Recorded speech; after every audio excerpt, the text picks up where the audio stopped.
I never imagined that something as simple as a delayed airport pickup could undo 68 years of dignity, patience, and pride. But that's the thing about betrayal, it doesn't always come wrapped in grand gestures.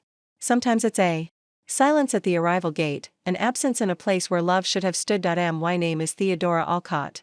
Friends call me Theo. At least, they used to. And I suppose some still do, scattered across the seasons of my life. I'm 72, and I know better than to expect warmth from the world just because I've lived in it longer than most. But I didn't expect it to come from my own children either. I had flown in for the family reunion, a decision I wavered on for months. My son Derek had insisted, calling every other week like a metronome of guilt. You have to come, Mum. Everyone will be there. It's been years. Yes, it had.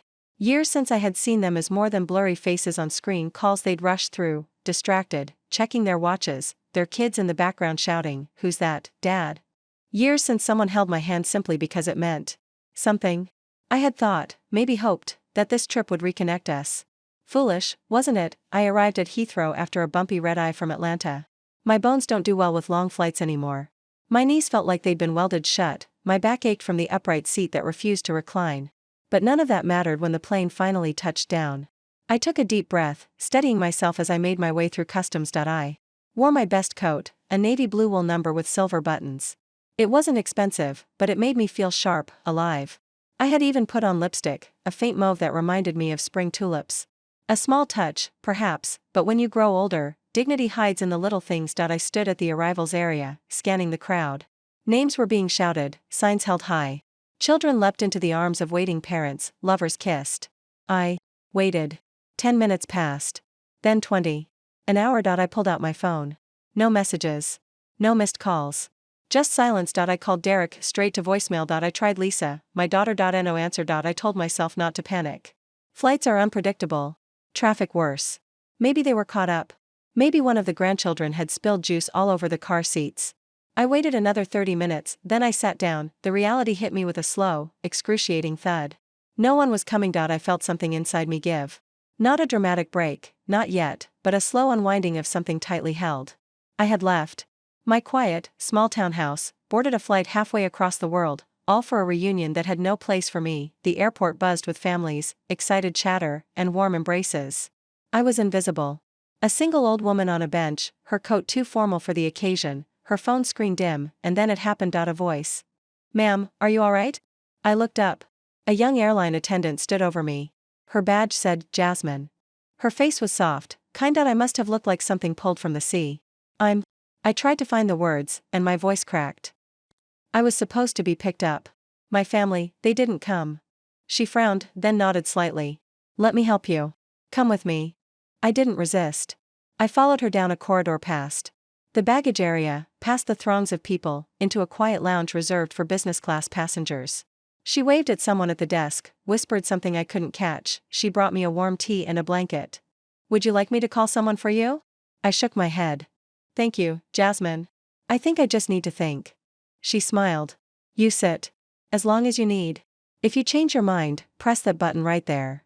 And then I was alone again. The tea smelled like chamomile. My hands trembled as I held the cup. I could still see Derek's last text. "Can't wait to see you, Mum. Don't be late." That was 2 days ago. I don't know what possessed me next. Maybe it was the fact that I'd never been upgraded, never flown anything other than economy, never felt like the world saw me as someone worth serving tea in porcelain cups. Maybe it was anger. Or grief. Or both, but I walked back to the desk. "Can you check if there are any upgrades available for flights back to Atlanta?" The man at the counter blinked. "You want to fly back today?" "Yes. And I'd like to fly in style." He typed something on his keyboard. "We've got one seat left. First class. Leaves in 2 hours. It's quite a bit more than your original fare." "That's all right." I handed him my credit card. Jasmine had reappeared beside me, a glimmer of surprise on her face. "Would you like help with rebooking your bags, ma'am?" I didn't check any in. I travel light. The man processed the payment. "You're all set. Gate 18. You'll board early." As I sat waiting, sipping sparkling water this time, something in me shifted. They left me. But I didn't need them to tell me I mattered. I would show myself. When I boarded the flight, the steward addressed me by name. The seat reclined fully. I was offered champagne. Somewhere over the Atlantic, I allowed myself to cry, but not because I was abandoned, because I had finally seen myself, and I was not going back to the woman who waited quietly on benches before. We jump back in. Tell us where you're from. If this story moves you, please subscribe. Tomorrow, I have a special story for you. I woke up somewhere over the Atlantic, still wrapped in the soft wool blanket the stewardess had tucked around me. The hum of the engines was steady, like a lullaby I'd long forgotten. For a moment, I didn't know where I was. Then I remembered the tea lounge, the desk agent, my decision. I was flying first class, the champagne glass beside me was empty now, its delicate crystal catching the cabin light. A warm meal tray had been cleared away, though the scent of rosemary and roasted vegetables still lingered faintly. A polished man in his mid-40s had politely greeted me earlier, introducing himself as Martin, the cabin lead. I remembered how he looked me in the eye when he said, "Let us know if there's anything you need, Ms. Alcott." Anything at all. Ms. Alcott. Not ma'am. Not granny. Not honey or dear. That mattered more than I'd expected. I shifted in my seat, a little awkward in the plush luxury. There were stars visible through the window. I gazed out at them, suspended in black velvet, and let my mind unravel. I thought about Lisa first. My daughter. The last time we'd had a real conversation, an honest, messy, no-holds-barred talk, was nearly 5 years ago, before her second divorce. Back then, she still called me with the important things. Asked me if I thought she was making the same mistakes. Wanted my opinion on which sofa color suited her living room best. Then time passed. Grandkids arrived. New jobs. New homes. Calls turned into texts. Texts turned into silence. And I thought maybe I was imagining it, maybe the space was just life, but then they left me at the airport. That was not imagination. When we landed, I didn't rush. Everyone else seemed eager to flee the cocoon of the plane, but I took my time. I smiled and thanked the crew. I stood straighter as I walked through the first-class jet bridge, feeling the sharp click of my heels on the polished floor. Atlanta was buzzing, even in the early hours. The air was warmer, heavier. It wrapped around me like a shawl. My phone buzzed as I passed through customs. One message, from Derek, "Sorry, Mum. Things got crazy after the reunion. Thought you were riding with Lisa." That was a single line. No apology for the hours I spent waiting. No question about where I'd gone. I didn't reply. At the taxi stand, a kind young man loaded my suitcase, still neatly packed in the overhead compartment, and asked me where I was going. "Home," I said. "Just, home." He nodded and closed the trunk. The house welcomed me like it always did, with a soft creak in the door hinges and the smell of lavender sachets tucked in the linen closet. I hadn't lived extravagantly, but I'd made this place a sanctuary. Pale yellow walls. A bookcase built by my late husband, Walter. A kitchen that always seemed too quiet now. I changed out of my travel clothes, set a kettle to boil, and turned on the little radio in the corner of the kitchen. The same station I always listened to. A jazz standard was playing, Miles Davis. I sat by the window, the teacup warm in my hand. Then the tears came, not the loud, choking sobs of grief, but the quiet ones. The kind that leak out when you realize the world will not apologize for moving on without you.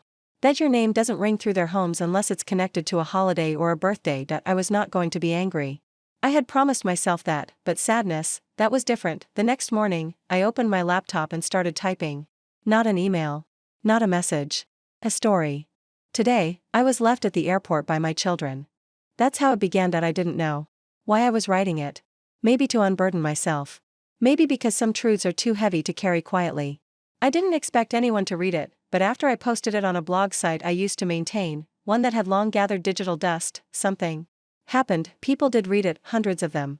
Then thousands. Strangers sent messages. Older women wrote about being forgotten. Young mothers wrote about remembering their own mothers. Some cried. Some confessed, and for the first time in a long time, I didn't feel invisible. A woman named Rita emailed me directly. "I don't know you," she wrote, "but I saw you. I was you. I needed your story." Then came an email from a small independent magazine based out of Portland. The editor, Margot, asked if I'd consider writing a column. "Your voice is rare," she said. "You say things no one dares to say about aging, loneliness, and worth. We need more of that." I laughed at first. Me? A columnist? But I said yes. Every Sunday, I wrote. I poured my truth into paragraphs. I told the stories no one asked to hear. About late-night conversations with myself. About going grocery shopping alone. About waiting for phone calls that never came. About small triumphs, like fixing the leaky kitchen tap by myself. The comments came pouring in. I was no longer invisible. Then came the invitation. It was from a podcast called Second Wind. They wanted me to be a guest. To share my story. I hesitated. My voice hadn't been heard by strangers since I left my teaching job at the community college over a decade ago. But Margot encouraged me. Just speak like you write. They'll feel you. So I did, and people listened. The episode went viral. Overnight, my inbox flooded. People from the UK, Canada, even Australia. Messages that began with, "You reminded me of my mother," or "You said what I couldn't."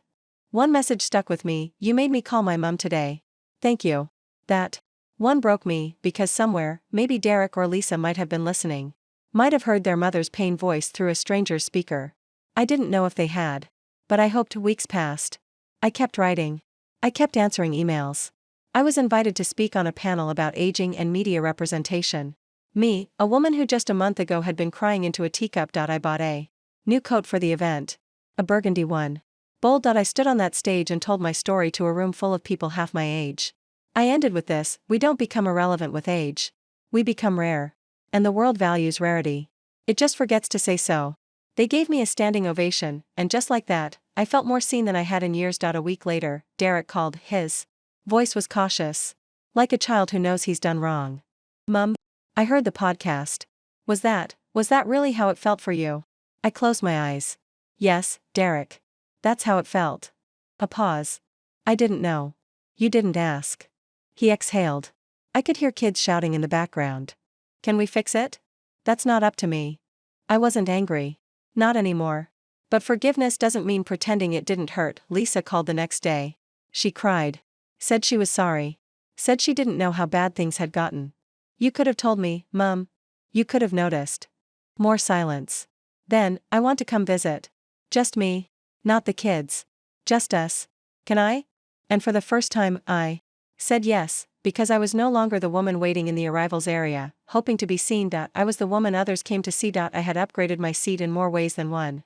Lisa arrived on a Wednesday. I remember because the lilies I'd ordered arrived the same morning, and the scent filled the entire living room like something out of an old summer memory.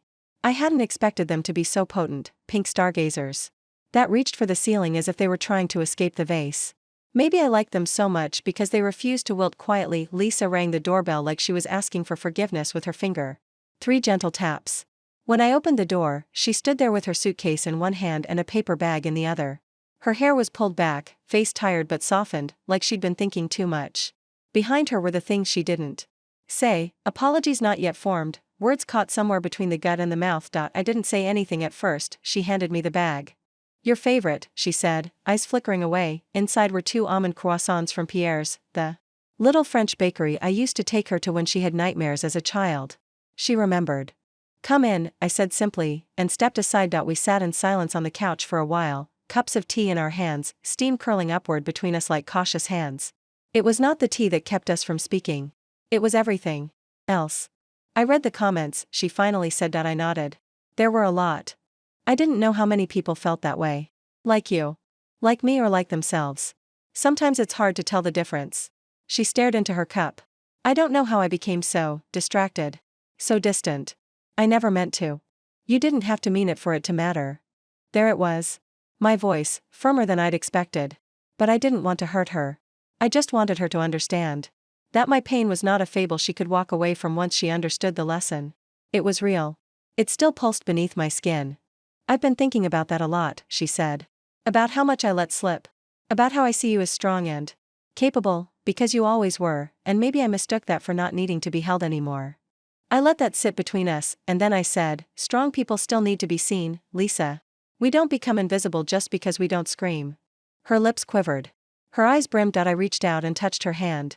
And we stayed like that. For a while, mother and daughter, neither saints nor villains, just 2 women who'd forgotten how to speak in the same language. The next few days passed in a rhythm we hadn't known in decades. She cooked breakfast one morning, burned the eggs, but the effort tasted better than any perfection.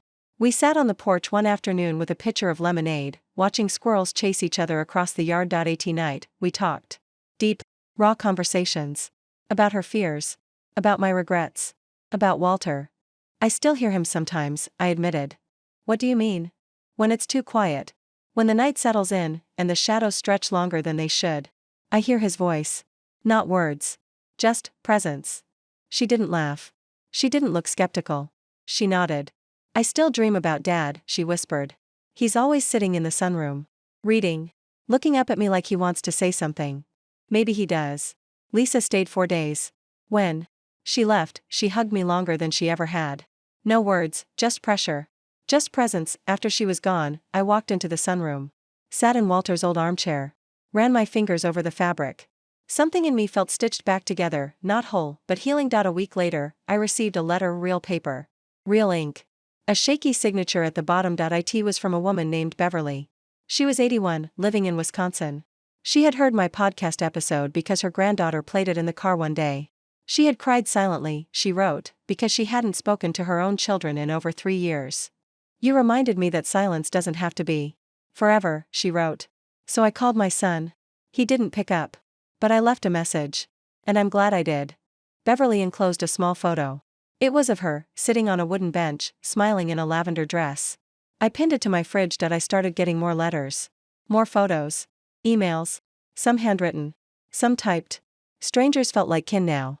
They were women who had been pillars for decades and suddenly found themselves standing in the ruins of connection, unsure of how or when it all eroded. I bought a small box and labeled it, Witnesses. Because that's what they were. They had seen me.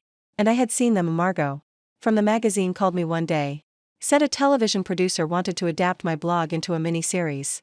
I laughed so hard I nearly dropped the phone. Are they serious? Dead serious. They love your voice. They want authenticity. You have it. What would I even do on screen? Sit in my robe and sip tea? That's the point, Theo. It's not about action. It's about resonance. I didn't say yes. Not immediately. But I didn't say no either. That same week, the podcast invited me back for a follow-up episode. I spoke not just about the airport, but about everything after. About how pain turned into purpose. How forgetting became remembering. How silence transformed into letters. When the episode aired, something new happened. A local university invited me to guest lecture, not just on storytelling, the professor said, but on living. I prepared my talk like I was preparing a gift. I picked the words slowly. I tried to wrap them in softness, not bitterness. I wore my burgundy coat. When I stood in that lecture hall, looking out at a sea of young faces, I realized something, maybe. The people who needed to hear me weren't just the ones who had forgotten me. Maybe they were the ones who hadn't yet learned what to remember. I told them, your mothers, your grandmothers, your aunts, don't wait until they're gone to know who they were. Ask them the uncomfortable things. Ask them what they regret. What they miss. What they wish they'd said. Because silence doesn't always mean peace. The room was quiet. Listening. Feeling. Afterwards, one young woman came up to me. Her hands were shaking. I don't talk to my grandma. She lives in Ohio. I don't even know her birthday. I touched her arm. Call her. Tell her you want to know who she is. Not who she was. Who she is. She nodded, tears brimming. That night, I got an email, subject, thank you. Body, she answered. We talked for 2 hours. She sings. I didn't know she sang. I closed my laptop and cried, because somewhere, connection was blooming again, and it all began with me sitting alone on a bench at Heathrow, thinking I'd been forgotten. I wasn't forgotten. I was just starting. The lilies had started to wilt, but I didn't throw them out. I kept them on the table, browning at the edges. Because even in decay, they carried beauty, and so did I. I never imagined that something as simple as a delayed airport pickup could undo 68 years of dignity, patience, and pride. But that's the thing about betrayal, it doesn't always come wrapped in grand gestures. Sometimes it's a silence at the arrival gate, an absence in a place where love should have stood. My name is Theodora Alcott. Friends call me Theo. At least, they used to. And I suppose some still do, scattered across the seasons of my life. I'm 72, and I know better than to expect warmth from the world just because I've lived in it longer than most. But I didn't expect it to come from my own children either. I had flown in for the family reunion, a decision I wavered on for months. My son Derek had insisted, calling every other week like a metronome of guilt. You have to come, Mum.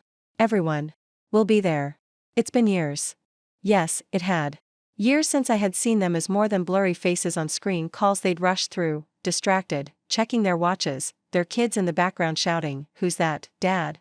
Years since someone held my hand simply because it meant something. I had thought, maybe hoped, that this trip would reconnect us. Foolish, wasn't it? I arrived at Heathrow after a bumpy red-eye from Atlanta. My bones don't do well with long flights anymore. My knees felt like they'd been welded shut, my back ached from the upright seat that refused to recline. But none of that mattered when the plane finally touched down. I took a deep breath, steadying myself as I made my way through customs. I wore my best coat, a navy blue wool number with silver buttons. It wasn't expensive, but it made me feel sharp, alive.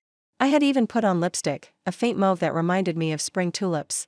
A small touch, perhaps, but when you grow older, dignity hides in the little things. I stood at the arrivals area, scanning the crowd. Names were being shouted, signs held high. Children leapt into the arms of waiting parents, lovers kissed. I waited. 10 minutes passed. Then 20. An hour. I pulled out my phone. No messages. No missed calls. Just silence. I called Derek straight to voicemail. I tried Lisa, my daughter. No answer. I told myself not to panic. Flights are unpredictable. Traffic worse. Maybe they were caught up. Maybe one of the grandchildren had spilled juice all over the car seats. I waited another 30 minutes, then I sat down. The reality hit me with a slow, excruciating thud. No one was coming. I felt something inside me give. Not a dramatic break, not yet, but a slow unwinding of something tightly held. I had left my quiet, small townhouse, boarded a flight halfway across the world, all for a reunion that had no place for me. The airport buzzed with families, excited chatter, and warm embraces. I was invisible. A single old woman on a bench, her coat too formal for the occasion, her phone screen dim, and then it happened. A voice. "Ma'am, are you alright?" I looked up. A young airline attendant stood over me. Her badge said, Jasmine.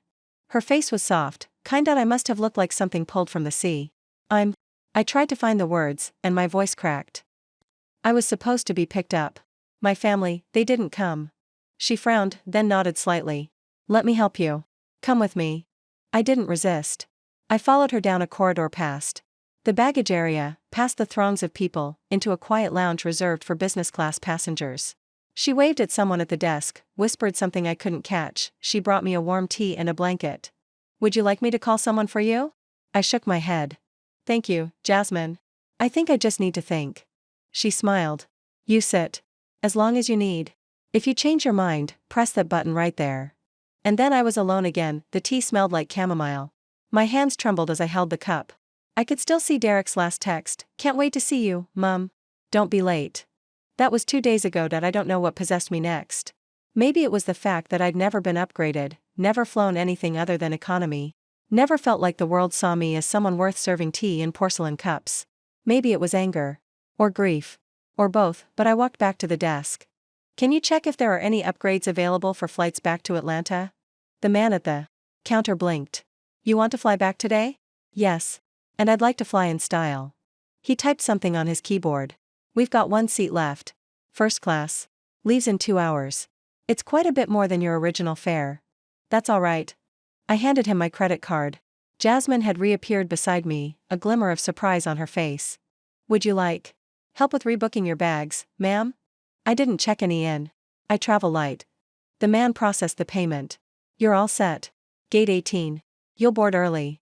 As I sat waiting, sipping sparkling water this time, something in me shifted. They left me. But I didn't need them to tell me I mattered. I would show myself. When I boarded the flight, the steward addressed me by name. The seat reclined fully. I was offered champagne. Somewhere over the Atlantic, I allowed myself to cry, but not because I was abandoned, because I had finally seen myself, and I was not going back to the woman who waited quietly on benches before. We jump back in. Tell us where you're from. If this story moves you, please subscribe. Tomorrow, I have a special story for you. It was a quiet Friday when the letter came from the producers. A heavy cream-colored envelope, the kind that felt purposeful just to hold. My name was embossed on the front in soft gold letters. The return address read Los Angeles, California. I opened it carefully, using the letter opener Walter had given me on our 25th anniversary. It had a brass handle shaped like a quilt inside, a formal offer. They wanted to make the mini-series.my story. They wanted me involved, not just a name, not just for the rights. They wanted me as a consultant, maybe even to play a role. Not necessarily as myself, but as a supporting character. Someone wise. Someone left behind. Someone who fights her way back to being seen. It should have thrilled me. Instead, I sat there at the kitchen table, letter trembling in my hands, feeling something I hadn't expected. Fear. It's one thing to write from the safety of your home. To send words out like ships into the world. It's another thing entirely to stand on the shore and watch people paint those words into images, frame by frame. I wasn't sure if I was ready for that, but ready or not, change had found me. The following week, I had a Zoom meeting with the production team. Young faces in rectangles, their eyes alert, their smiles practiced. But they were kind. They listened. "Theo," the lead writer said, "we want to keep your voice intact. That's what matters most." "Your voice feels like a memory," the director added. "A memory people didn't know they missed." I didn't know how to reply to that. After the meeting, I Made myself a cup of strong black tea and stood at the window. Outside, the world went on as usual. Neighbors raking leaves. Children bicycling down the sidewalk. A woman walking her dog in the distance. None of them knew the tiny earthquake happening inside my little house. I called Lisa. "They're making it," I said. She gasped. "Mum, that's incredible. Are you okay?" "I think so. It's just a lot. Do you want me to come down again?" "Not yet. I need to sit with this alone first." She understood. I could hear it in her silence. That night, I opened a new document on my laptop and started to write again. Not for the blog. Not for anyone else. Just for me. A journal. A chronicle of this new chapter. The first entry: I never expected the world to ask me to speak again. I thought I'd already said my goodbye. Turns out, I was still mid-sentence. Over the next few weeks, things accelerated. The production team flew me out to LA. I hadn't been on a plane since that fateful flight home from Heathrow. This time, it was business class again, an upgrade the producers insisted on. But this time, I didn't feel out of place. I belonged. The hotel was sleek and modern, nothing like my cozy home. Glass and chrome everywhere. Still, they'd filled the room with fresh flowers, lavender and lilies. Someone had read my blog carefully. At the studio, I met the actress cast to play a character inspired by me. Her name was Miriam Carlyle. She was in her late 50s, with a voice like warm molasses and a grace that couldn't be taught. She hugged me the moment we met. "I'm honored," she whispered. "To walk in your shoes, even if it's through fiction." I watched them shoot one of the early scenes, a recreation of the airport moment. The actress playing the younger version of Lisa had tears in her eyes as she delivered her line, "We didn't mean to forget you." I cried watching it, because it wasn't just my story anymore. It was theirs. All the women who'd written to me. All the mothers, daughters, grandmothers, sisters who had been overlooked, set aside, silenced. They were being seen, and I was their mirror. Back home, things didn't slow down. The magazine asked for more essays. The podcast wanted a series. Even the local news station reached out. I said yes to most things, no to a few. I was learning that not all attention feels good. Some of it is noise. Some of it is nourishment. You have to know the difference. One night, sitting alone in the sunroom, I had a thought: what if this was only the beginning? What if everything before, the loneliness, the abandonment, even Heathrow, was just the prologue? So I made a decision. I started a project. Not just a blog, not just a column. A foundation, the Witnesses Foundation, dedicated to connecting generations. Hosting workshops for families. Writing retreats for older women. Forums where mothers and daughters could learn to listen, really listen, before time made it impossible. I used the money from the series deal to fund the first year. I didn't tell anyone at first. I just built it brick by brick, hope by hope. The first retreat was in Vermont. 10 women came. One was 93. One was 27. They sat in a circle, shared stories, laughed, cried. One read a letter she'd never sent her mother. Another sang a lullaby she hadn't heard in decades. By the end of the weekend, every single one of them had written a new letter. To someone they loved. Someone they missed. Someone they'd never fully seen. We mailed them together, one by one. I watched those envelopes disappear into the slot like small declarations of courage. Back at home, I found myself rearranging the furniture. Not drastically. Just enough to make the space feel new. I changed the curtains. Bought a new rug. Gave away some old books I knew I'd never read again. I didn't feel like the same woman who had flown in for a family reunion and been forgotten. I felt awake, fully. One morning, I received another letter. It was from Beverly. She'd gotten a call back from her son. They had talked for an hour. Then another. Then he invited her to visit. She sent a photo, her holding her granddaughter, laughing. Below the picture, she'd written, "Thank you for lighting the path. I just had to find my feet." I put the photo next to her first one. A before and after. Not of her face, but of her hope, and I realized something profound. Hope doesn't age. It just waits for an invitation, and now, I was the one sending them out, not to be remembered, but to remind others they were never alone. Spring crept into Georgia slowly that year. It tiptoed through the streets with pink dogwoods and golden sunrises, painted the sky in softer blues, and warmed the old bones of the city like an overdue apology. I could feel it in my hands when I opened the windows, in the scent of the earth after morning rain, in the rhythm of birdsong outside my sunroom. I had always liked spring. But this one felt different, maybe because I wasn't waiting for anything anymore, not waiting to be noticed, not waiting to be remembered, just moving forward. The Witnesses Foundation gained momentum faster than I expected. What started as 10 women in Vermont became 20 in Colorado, then 50 in Chicago. They wrote to me after every retreat. Sent letters, poems, paintings, old journal entries, fresh starts. Some of them kept in touch with each other, forming lifelong bonds that I had unknowingly sparked. Point one of them, a woman named Janice from Toronto, wrote me the most beautiful thing I'd ever read. I thought I was a closed book, Theo. Turns out, I was just waiting for the right hands to turn the pages. That line haunted me, in the most nourishing way. Sometimes I read it aloud to myself. In between retreats and writing, the mini-series was being filmed. I received updates weekly. Still photos from the set. Sound bites. Costume samples. Miriam wrote me letters too.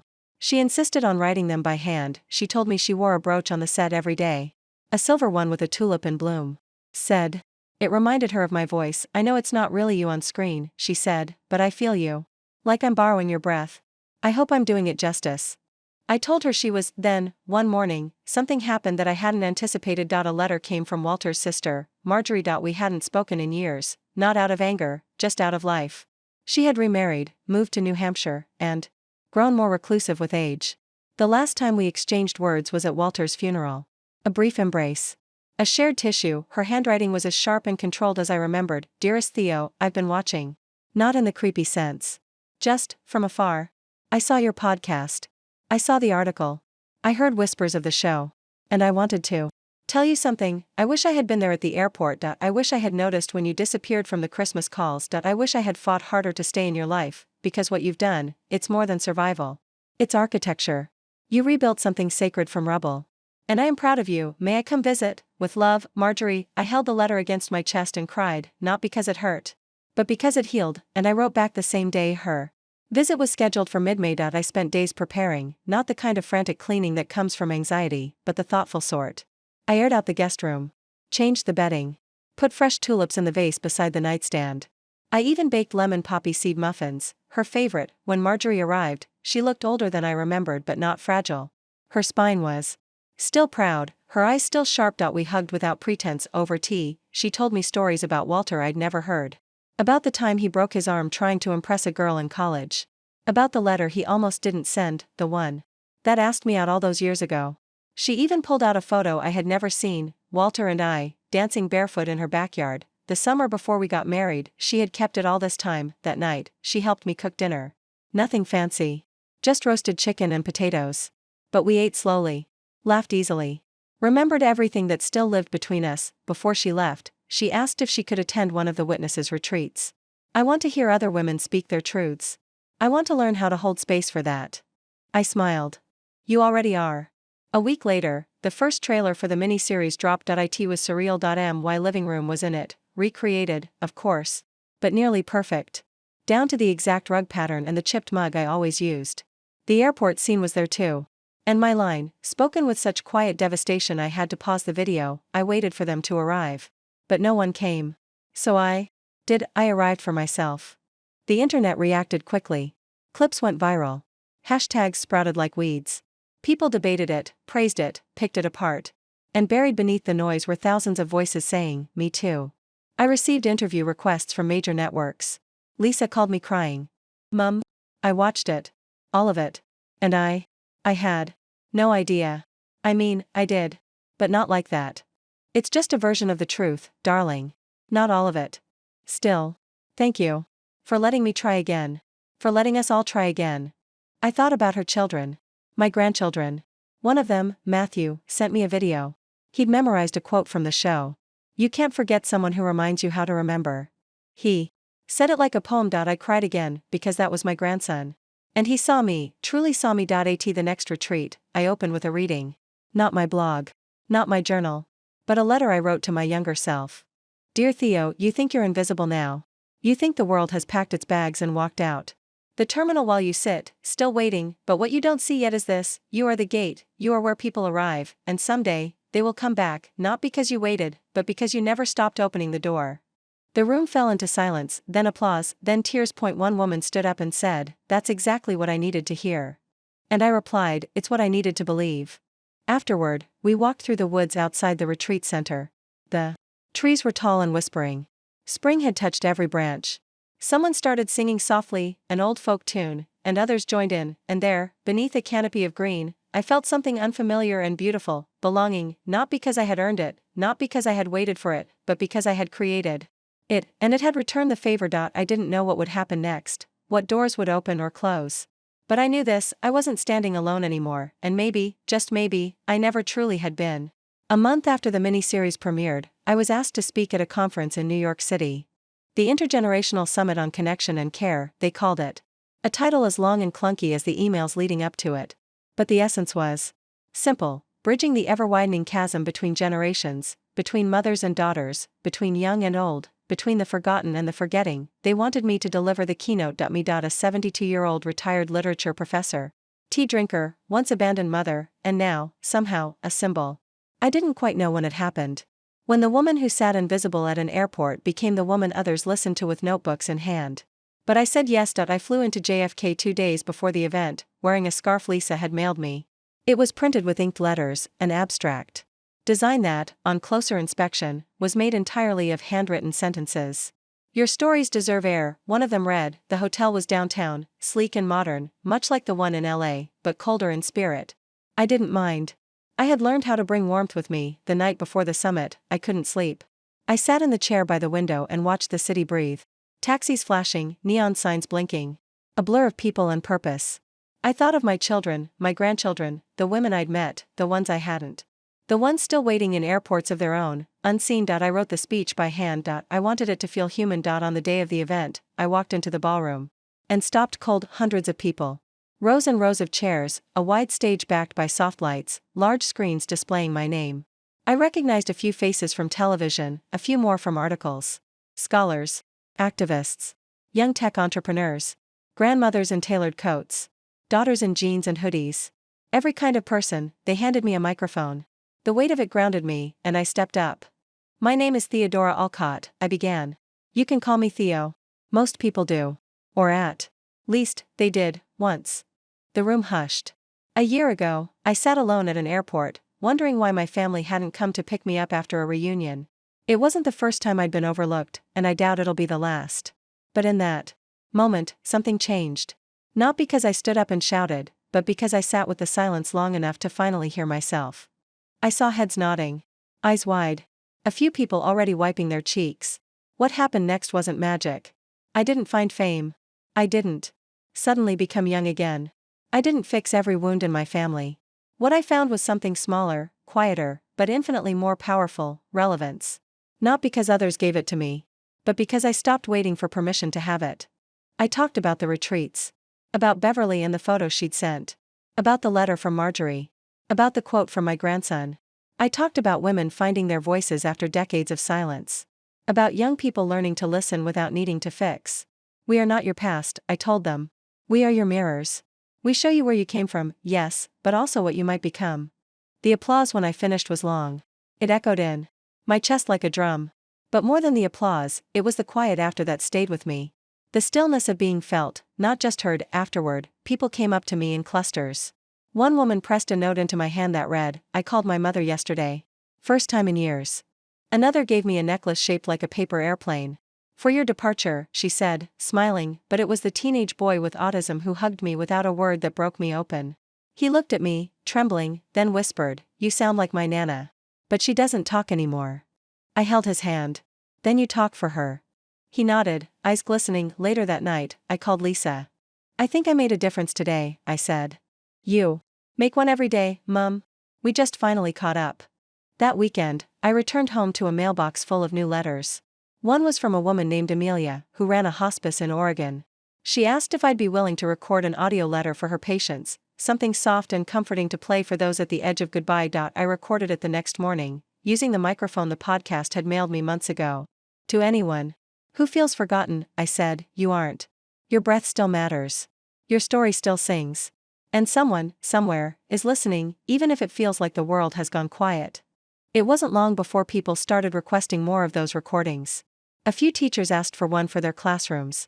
A daughter for her mother in memory care. A man for his father in hospice. A woman who just wanted a voice to fall asleep to, because hers trembled too much. So I started a series. Letters for the Unseen. I recorded one each week. Simple, soft-spoken reflections. Sometimes advice. Sometimes stories. Sometimes just quiet affirmations. The letters reached people I would never meet. But that was the point. Sometimes, love is a ripple, and that ripple grew into something I hadn't expected. A university in the UK began using my letters as part of their communication studies program. A theatre troupe in Spain turned one into a monologue. A small town in Norway held a community night where people listened together in a candlelit church. My voice traveled farther than I ever had. I wasn't famous, but I was felt. One morning, I stood outside in the garden, coffee in hand, watching the azaleas bloom in slow motion. A young woman approached from the sidewalk, hesitant. "Ms. Alcott?" I turned. "I'm sorry to intrude. My grandmother adored you. She passed away 2 weeks ago. But before she went, she made me promise to come find you. To say thank you." She handed me a folded letter. It was lined paper, written in careful cursive. "You made me feel alive again," it read. "You reminded me that I mattered." Her name was Ruth. I asked the girl if I could keep it. She nodded, teary. We stood there, strangers bound by memory. I brought her inside, made her tea, and we sat at the table. Just like I had with Lisa. Just like I had with Marjorie. With strangers. With myself, and I realized something that morning: I hadn't been writing for the world. I'd been writing for one person at a time, and one was always enough. Before she left, I told the young woman, "Tell me your name." "Celeste." "Celeste, your grandmother lives in your voice now. Don't let the world turn it down." She promised she wouldn't. After she left, I placed Ruth's letter in the witness's box. It was full now. Brimming. So I bought a new one. A larger one. I labeled it, Legacy. And with that, another chapter began. Legacy. A word I'd never used comfortably. It always felt too large, too final. Something reserved for grand men in history books or scientists with planets named after them. Not for a woman who had spent most of her life balancing grocery lists with lesson plans, comforting children after nightmares, writing little stories no one read, and folding laundry with aching hands. But legacy, I realized, isn't about what you leave behind. It's about who you've reached while still here. The new box, larger and sturdier, sat on a shelf in my study. Letters, photos, emails printed out, scraps of poems, bookmarks with underlined quotes, ticket stubs from retreats, napkins scribbled with gratitude. Each one a fragment. Together, a mosaic. Lisa visited again, this time with Matthew. He was older now, 13, almost as tall as his mother. He had Walter's eyes. It startled me every time I looked at him. Eyes that held questions but didn't rush for answers. "Hi, Gran," he said, wrapping his arms around me like he meant it. "You're taller," I said. "Mum says I grow when I sleep. Must be dreaming in fertilizer." He laughed. That unguarded, belly-deep laugh that only boys with kind souls have. That weekend, we did little things. Lisa cooked. I taught Matthew how to sew a button back onto his shirt. He told me about school, about how he wanted to start a podcast. "Not like yours," he said, "but kind of. Like stories. But with music." "You don't need to sound like me," I told him. "Just sound like you." He asked if I'd record an episode with him. "Of course. What's it about?" "Interviews with people who remember." I smiled so wide my cheeks ached. "Then I'm your first guest." We recorded in my sunroom, using the same microphone I used for my audio letters. He asked questions that startled me. "What was the loneliest moment in your life? What do you wish you had done differently when Mum was my age? What does forgiveness feel like?" I answered each with care, not to protect him, but to trust him. When we finished, he sat quietly, then said, "Gran, I think your story made mine bigger." I hugged him. That night, I lay awake thinking about his words. Made mine bigger. Wasn't that the whole point? A week later, Lisa sent me the edited podcast. He had added music, soft piano, ambient sounds from the garden, even the creak of my chair when I shifted. He called the episode, The Arrival. It went viral in his school. His teacher called it the most intimate project she'd ever heard from a student. Parents emailed Lisa. A local paper wrote a piece. And suddenly, Matthew wasn't just my grandson. He was someone who had helped tell the story of aging in a voice no one expected. He called me that night, breathless. "Gran, people listened." "Of course they did. You told the truth." More schools asked him to speak. Lisa started a small podcast studio in their garage. And Matthew, in his soft-spoken confidence, started interviewing people in retirement homes, hospitals, libraries. He called the series, The Echoes Project. It wasn't mine. But it was born from me, and that, I thought, is legacy, not fame. Not statues. But echoes. And yet, amid all this blooming, something else stirred beneath the surface. My health.it began as fatigue. A slower step. A misname in conversation. I told myself it was age. I told myself to rest. Then came the fall. Just a trip in the garden. A missed stone. But it took me an hour to stand up again. Lisa flew in immediately. She insisted on taking me to the doctor. Scans. Blood work. Questions. The diagnosis wasn't cruel, but it wasn't kind either, cognitive decline. Early stage, not a sentence. But a shift, they said I had time. Years, even. That with care and stimulation, I could maintain a strong quality of life. But memory, the very thing I had spent the last year helping others recover, would eventually begin to leave me. When the doctor told me, I nodded. Quiet. Absorbing it the way a tree absorbs wind. I didn't break. I bent in the car. Lisa squeezed my hand. Mum, I'm here. Whatever you need. I know, I said. But I need you not to stop living for me. She cried. I didn't, not yet. Home. I sat in the sunroom and stared at the garden. I thought of Walter. I thought of the woman I used to be. The one waiting at the airport. The one who believed she had been left behind, and I realized something. I had more to say. While I still could. So I started a final project. A memoir, not a perfect one. Not chronological. Not fancy, but honest. Each chapter a letter. To Walter. To Lisa. To Matthew. To Beverly. To the women in Vermont. To the teenage boy at the summit. To Ruth. To Celeste. To myself. I called it, Before I Forget. And I wrote every morning, before the mist lifted, while the birds still practiced their songs. The writing came easier than I expected. Not because I remembered everything clearly, but because I had practiced remembering for others. It's a muscle. And mine, though fraying at the edges, was strong. I didn't know if it would ever be published. That wasn't the point. I wanted to leave something behind that didn't need a screen, a signal, or a password. Something Lisa could hold, something Matthew could read to his children, something that would say, even in silence, I was here, and I loved you, not just when it was easy, especially when it wasn't. One morning, while writing a chapter addressed to Heathrow Airport, I laughed aloud. It startled me. The memory of sitting on that bench, heart crumbling, hands trembling, it felt so far away, and yet it was the seed, that heartbreak, that loneliness. It was the beginning of my becoming. Lisa came in, coffee in hand. You're laughing. What did you write?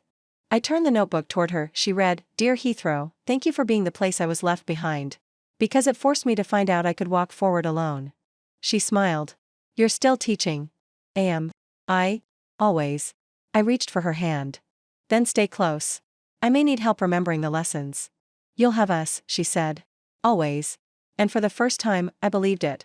The thing about memory is, it doesn't vanish all at once. It fades like dusk.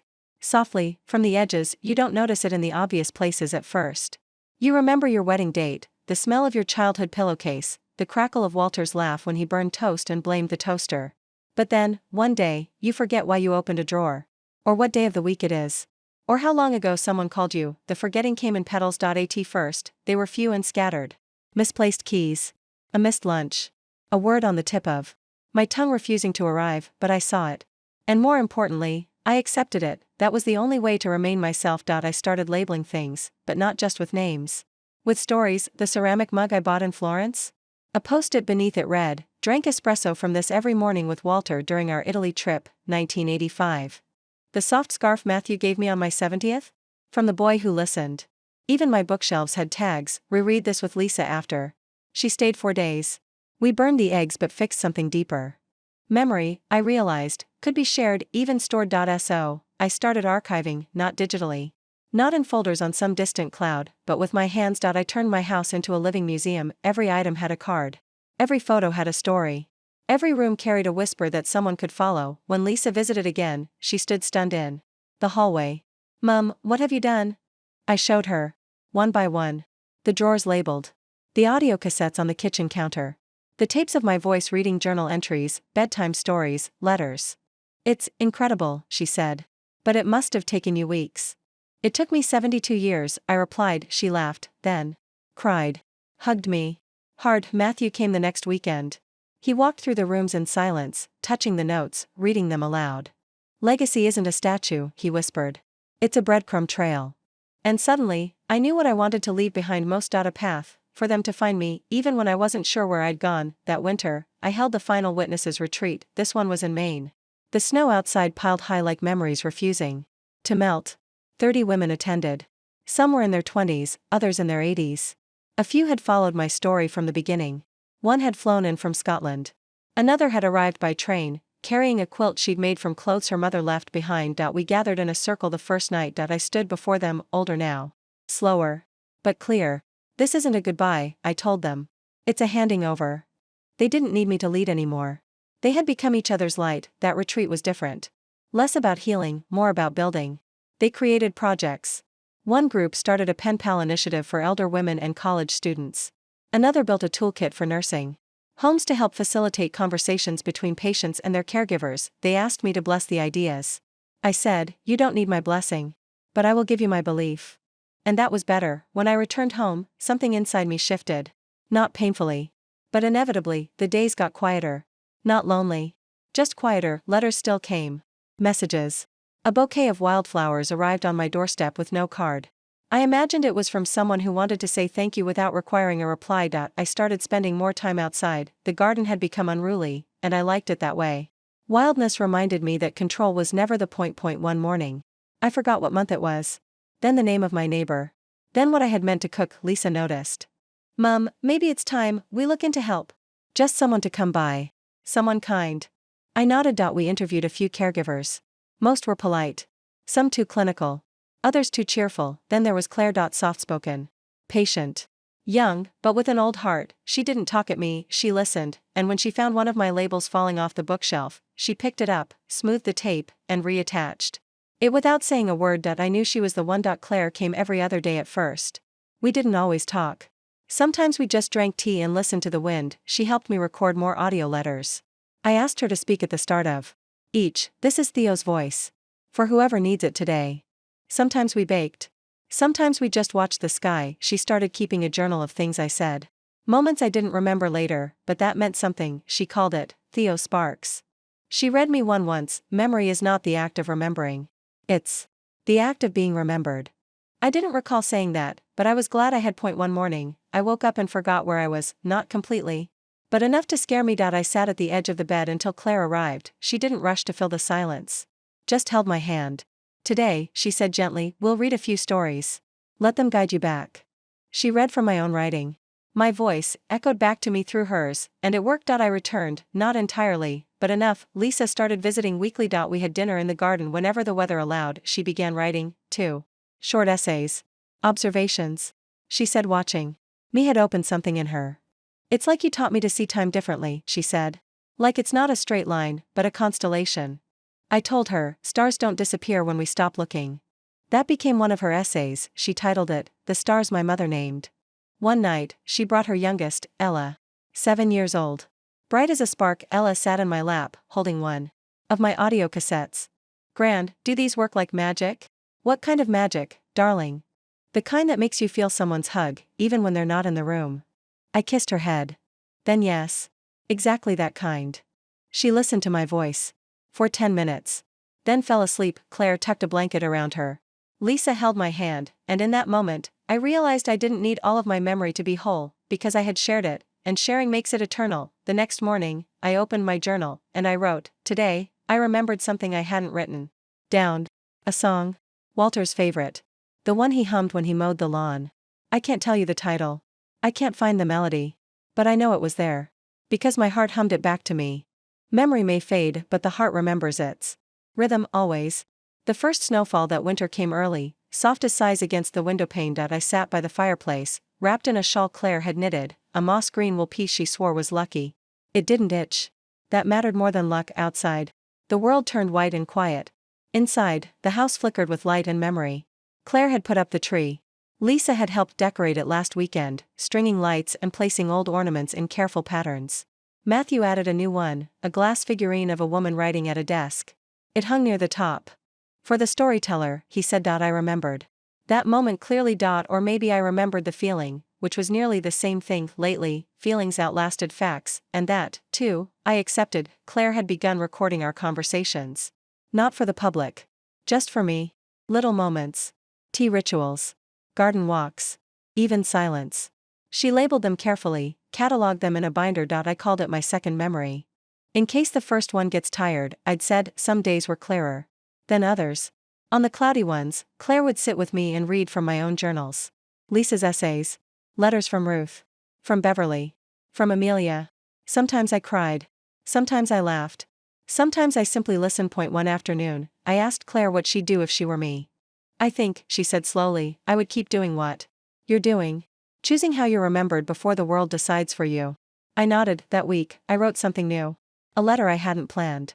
"Dear future, I may not remember you when you arrive, but I hope you're kind. I Hope you're patient with the people like me, the ones who leave breadcrumbs because they don't trust their feet anymore. If you find this letter in a drawer, or taped to the fridge, or folded in an old book, please know I wrote it for you because love doesn't need to be witnessed to exist, sometimes it's folded.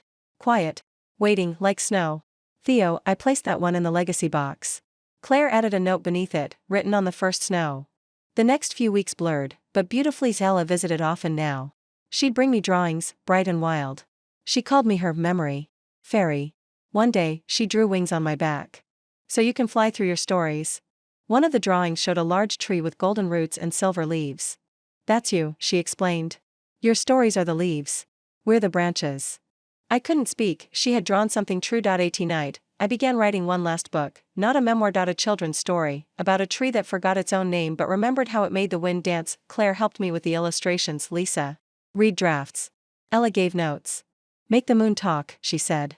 The tree needs a friend. So the moon spoke. The book was short.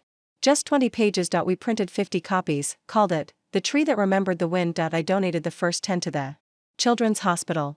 The rest to schools, libraries, families who wrote to me asking for something they could read with their children when words felt too heavy. I wasn't trying to be remembered anymore. I was trying to leave comfort where silence once lived. Around New Year's, Lisa brought news. They want to honor you. Who's they? The National Endowment for the Arts. For your work. The retreats. The series. The children's book. They want to give you a lifetime contribution award. I blinked. But I'm not done yet. She laughed. That's why it matters. The ceremony would be in April. I agreed, but only if I could bring everyone. Lisa, Matthew, Ada, Claire, the team from the Witnesses Foundation, even Marjorie, who hadn't flown in years but promised she would for this. You were always the brave one, she said. April arrived with a fresh clarity in the air. I wore my burgundy coat, newly stitched along the hem where it had worn thin. I stood in front of a room of hundreds, artists, writers, strangers who had known me only through stories. The speech I gave was brief.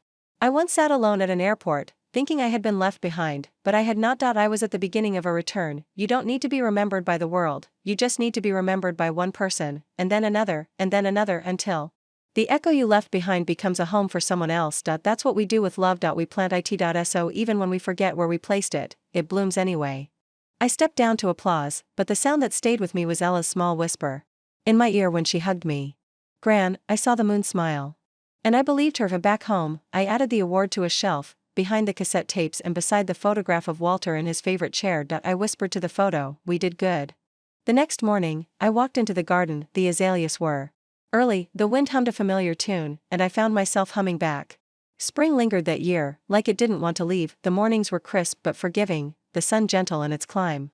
My garden bloomed earlier than usual, patches of lavender opened like sighs, and the wild roses returned in threes, climbing the fence I once thought would outlive them all.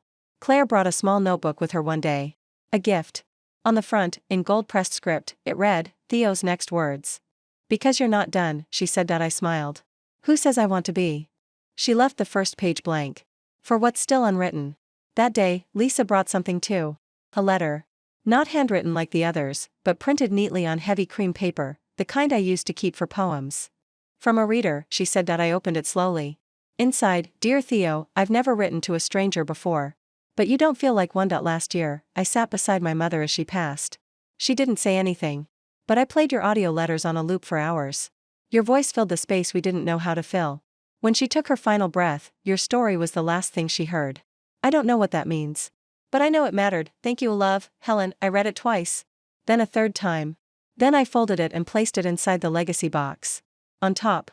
Where it belonged. Matthew visited the next weekend, a surprise trip. Mum told me you've been writing again, he said, sitting beside me under the magnolia tree. Little things. Whispers.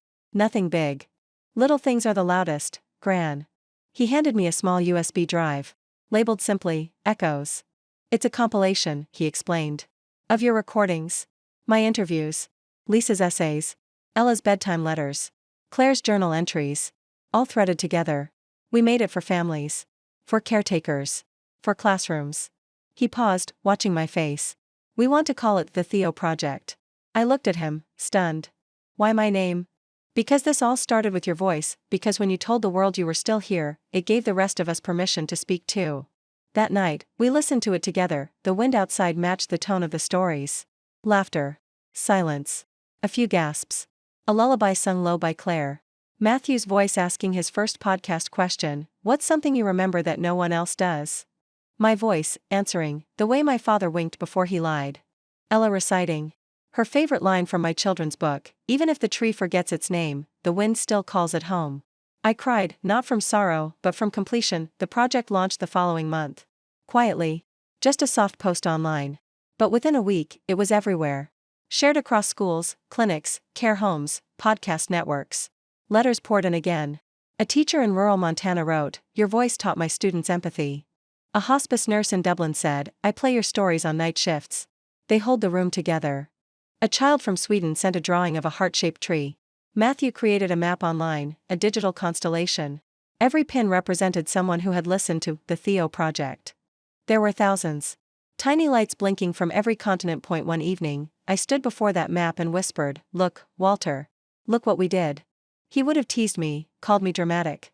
But then he'd have kissed my hand. Claire heard me whisper. She said nothing. Just reached up and added a pin for our home. The first spark, she said. I began writing again in earnest. My next notebook wasn't filled with memories, it was filled with questions. What do we leave unsaid? What's the smallest act of love that saved you? What story do you carry that doesn't belong to you, but you held it anyway? I wanted to ask the world. So I did. Lisa helped me post one question each week on a simple site called Theo Asks. People responded. Dozens, then hundreds. One man wrote about holding his brother's grief after the war. A girl spoke of reading to her grandmother even after the older woman forgot her name. A nurse confessed she hummed the same song to every patient because it was the only lullaby she knew. The answers weren't loud, but they were honest. I printed each response and stored them in a box beside my bed. Claire called it Theo's treasury. And still, spring held on. I sat longer in the sun now. I watched the robins build nests. I listened to the distant church bells. And some days, I forgot names again. Some days, I misplaced time, but I was never lost, because the world kept leaving breadcrumbs. One night, Ella slept over. She asked if she could write in my new notebook. I said yes. She wrote in bright blue crayon, Dear world, this is my gran. She forgets some things. But not me. I live in her hugs. I stared at the words until they blurred. Claire made copies. Lisa framed it. Matthew used it to close the next chapter of his podcast series. It became a quote people shared without knowing where it came from, and I loved that, because I was becoming myth in the best way, not untouchable. Just unforgettable. One afternoon, I found a cassette in the back of my drawer. Unlabeled. When Claire played it, we heard my voice say, if you're listening, it means I'm probably gone. But if you're listening, then I've done something right. Because I never wanted to disappear. I just wanted to echo. Claire stopped the tape. Should I erase it? No, I said. Let it stay. Let it be the one that lingers. She kissed my forehead. Always. This story took us a long time. If you like it, subscribe. Now, back to the story. The summer crept in gently, as if it didn't want to startle the house. Warm breezes slipped through the curtains. The air smelled of honeysuckle and cut grass, and I found myself sitting longer by the window, counting bees and distant voices. There were fewer sharp edges in my days now. The forgetting had softened things.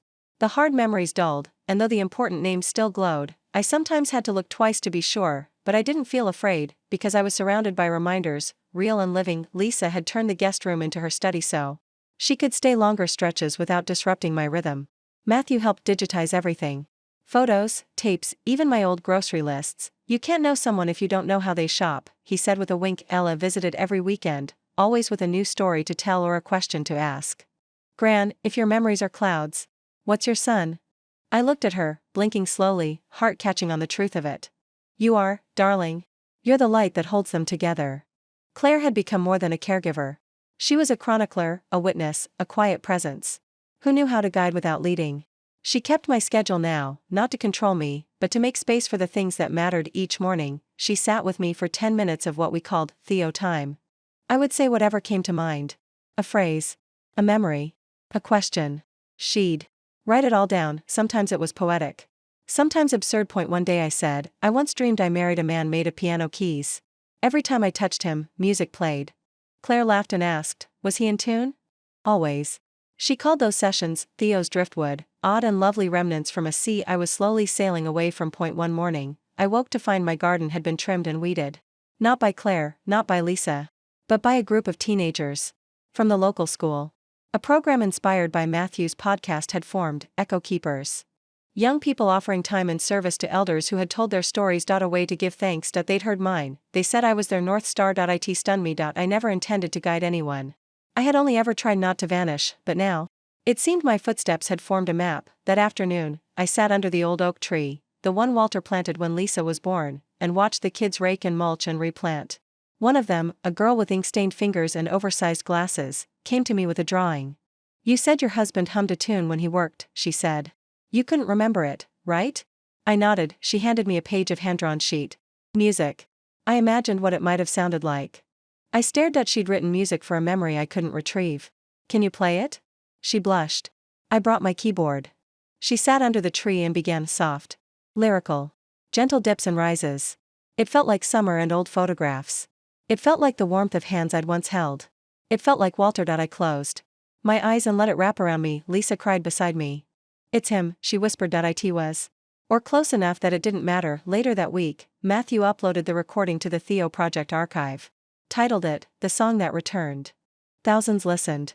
Some said it reminded them of their grandparents. Others said they didn't know why they cried, but they did. I did, too. I asked Claire to write a letter to the girl. Tell her she gave me a memory I didn't know I'd lost. And tell her, that's a kind of magic you don't need to understand to believe in. Claire added a line of her own. "You made the past sing." We mailed it with a pressed lavender bloom. The next morning, a package arrived. From the girl, inside was a small music box. When I turned the crank, it played her song. The label read, "For When You Forget Again." I placed it beside my bed. That evening, Lisa and I talked in the sunroom. She had something on her mind. "Mum, I want to start a foundation in your name. Not just for the retreats. Bigger. Scholarships. Creative programs. Storytelling grants. For people who feel like they're fading." I took her hand. "Only if you let them know they're not fading, they're just changing colors." She promised. Matthew volunteered to handle the technical side. Ella wanted to be the official greeter. "I'll make everyone feel seen," she said. Claire offered to train volunteers on elder care, using the notes she'd been keeping. The name we chose was simple, THEO, telling humanity every ounce. I laughed when Matthew suggested it. "Is that what I've done? Every ounce?" "More," he said. The first grant was awarded to a young girl in Arizona whose mother had lost her speech after a stroke. She wrote, drew, and recorded stories with her mom using images and sounds. They sent me one. A whale under moonlight, singing lullabies and bubbles. We imagined what her voice might sound like in dreams. The girl wrote. I listened to the audio for hours. It reminded me of everything I had feared forgetting, and everything I now trusted to remain. That night, Claire helped me record something new. An audio letter I had meant to write years ago. "Dear Heathrow, when I sat alone on your bench, I believed the world had closed a door behind me, but you weren't a goodbye, you were a beginning disguised as abandonment, because from you, everything started. Thank you for the silence. It gave me a voice. Thank you for the space. It gave me a path. Love. Theo." Claire cried. I didn't. I felt lifted, like someone had placed wings on my memory. Lisa posted the recording. Titled it simply, "The Letter Home."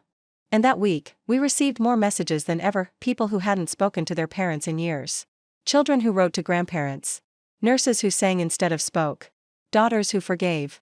Sons who wept, all of them carried by echoes. By something that began at an airport bench. I watched the sun set that night with Claire. "I don't remember what I said yesterday," I told her. "That's okay," she replied. "You said enough." And in the hush that followed, I believed her, because even in forgetfulness, I had given the world something to hold, and now, the world was holding me. The summer deepened, and with it, the hum of cicadas in the evening and the scent of jasmine curling through the open windows. Time felt different now. Not linear, not circular, but scattered, like a mosaic made of familiar and unfamiliar pieces. Some days, I could name every tile. Others, I sat quietly, touching each one, trusting that someone nearby knew where it fit. Claire did. Always, she developed a new ritual. Each morning, she'd place a single object in front of me. A photo, a book, a spoon, a shell. Nothing random. Always something tethered to a memory. She called it the anchor. "So you can drift," she said, "but never too far." One morning, she set down a small teacup, chipped, delicate, pale yellow with tiny violets. "Your mother's," she said. The cup trembled in my hand. And then, like a slow sunrise, her voice came back to me. My mother. Her hum while folding sheets. Her lilac perfume. Her laugh, deep and rare. I spoke a full paragraph about her. Claire wrote every word. We began keeping a new book. It was called Resurfacings. Moments that returned, not facts, but feelings. Not perfect memory, but the echo of what once was. That afternoon, Lisa arrived with a box. "These are yours," she said. "Things I kept after the move. Letters. Papers. An old scarf. Even some cassettes I forgot I had." I lifted the scarf to my face. It smelled faintly of cedar. I didn't remember it. But my body did. My fingers curled into it instinctively. I pressed it to my chest. "That's the one you wore when Dad proposed," Lisa said. I smiled. "Then it's stitched with yes." Matthew joined us later with new updates from the foundation. THEO had grown. Now international. Translated into 12 languages. One grant had gone to a refugee woman in Greece who wrote her story on walls in chalk because she had no paper. Another to a deaf poet in Brazil who composed entire anthologies in sign language, recorded visually and shared in schools. The stories weren't mine, but they felt like kin. Matthew handed me a report. "You've inspired over 2 million people directly," he said. "Probably more, indirectly." I shook my head, amazed. "I never intended to be a ripple that large." "You didn't intend anything," he said gently. "You just lived. Fully." Lisa began writing a book of her own. A companion to my story. Not a sequel. A parallel. "It's called The Daughter at the Gate," she told me. About what it means to return. We wrote side by side sometimes. Me, with my resurgent fragments. Her, with her clarity and depth. Claire would sit between us, tea in hand, offering quiet observations. "You know," she said once, "I think the world isn't shaped by grand declarations. It's shaped by whispered recognitions." And we were a house of whispers. One evening, I forgot Lisa's name. She didn't flinch. Just said, "That's okay, Mum. It'll come back. Or I'll remind you." It did come back, hours later, during dinner. I looked up and said, "Lisa," and she smiled so gently, I thought my chest would break from the weight of love. I asked her, quietly, "How will you know when I'm not really here anymore?" She touched my wrist. "I won't. Not fully. Because pieces of you will always be. Even when you're quiet. Even when your eyes wander. Even when you stop saying my name. You'll still hum Walter's song. Still reach for tea when you're sad. Still laugh when someone snorts at their own joke. You'll be here, Mum." Just rearranged. We didn't speak for a long time after that, but the silence was whole. Claire recorded a new audio entry that night. "Theo is teaching us what it means to remain, not by staying unchanged, but by letting others carry the weight of memory when she can't." The next day, I woke up early. I wandered into the garden barefoot, the dew catching my steps. The roses were blooming wide and stubborn. I sat on the ground near the lavender and closed my eyes. When Lisa found me, I was humming Walter's tune. She asked. I nodded. She knelt beside me. "Do you remember it clearly now?" "No," I said. "But I remember the joy. That's enough." She kissed my forehead. "Always." The following week, something unusual arrived. A package from a theater company in Ireland. Inside, a DVD, a handwritten note, and a playbill. They had adapted my story into a stage play. Titled, The Bench at Gate 14. Lisa and I watched the recording that night. There I was, a version of me, sitting on stage, older, lost, dignified. The audience quiet as the actress delivered the line. I thought I'd been left. Turns out, I was being returned to myself. Lisa wept. "Claire did too. Me?" I just nodded, because I recognized the truth in it. They invited us to visit. To see it live. We declined the trip, travel too complicated now. But we sent back a letter, recorded in my voice, to be played before the final performance. In it, I said, "Every person you see in the audience carries a bench inside them. A moment where they felt forgotten. Paused, waiting. If this story reminds them they can rise, then my life has echoed far enough." Ella drew a new picture the next day. A bench under a tree. For people sitting on it. Me, Lisa, Claire, and Ella. Above us, words scribbled in orange crayon. "You never really leave when love remembers." That drawing now hangs beside my bed, and every morning, Claire reads the caption to me like a prayer, because memory isn't the root of love. It's the bloom, and I was still blooming, even now. The morning I turned 73, the house was full of sunlight and cake. Claire had baked a lemon poppy seed loaf, my favorite. Ella had made a crown out of cardboard and glitter.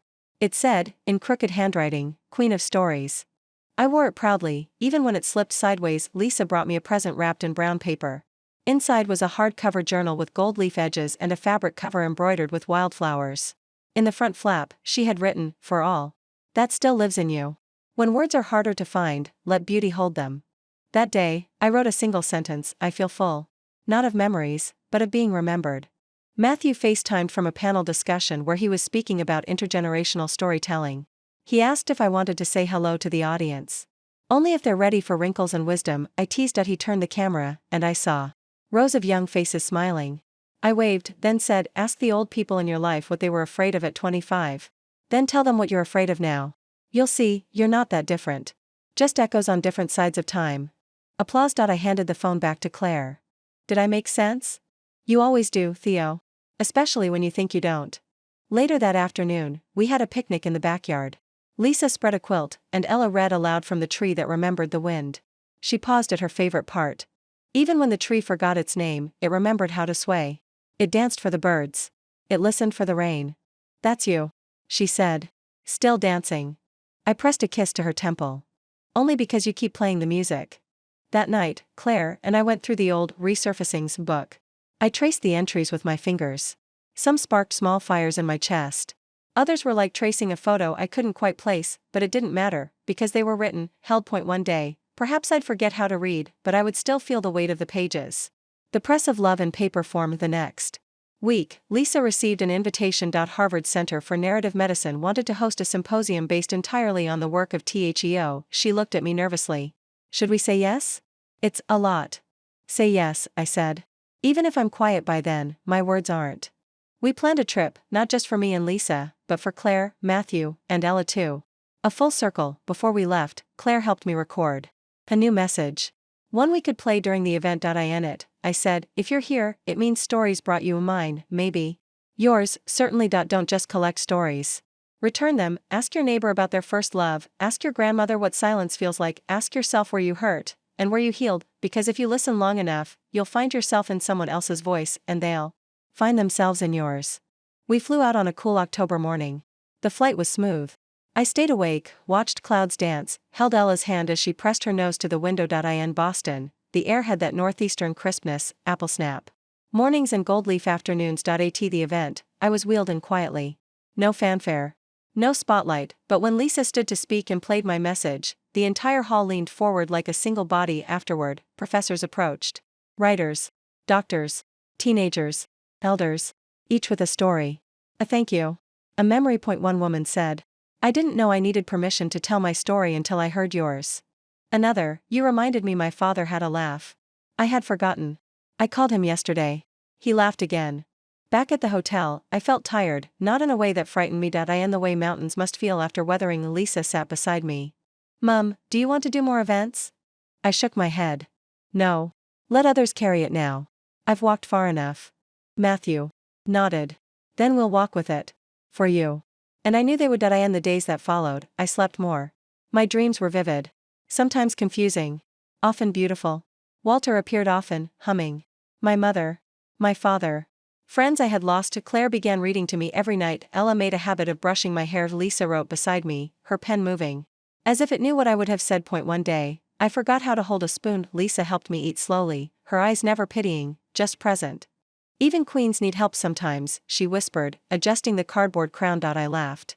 The sound surprised me. The crown stayed on my dresser. That night, I wrote one final letter in my journal. Dear Lisa, if this is the last thing I remember writing, let it be this. I am not afraid, because I've already been found, because every story I carried, you caught, and because love, once shared, does not disappear. It becomes air. You are breathing me, and I am always with you.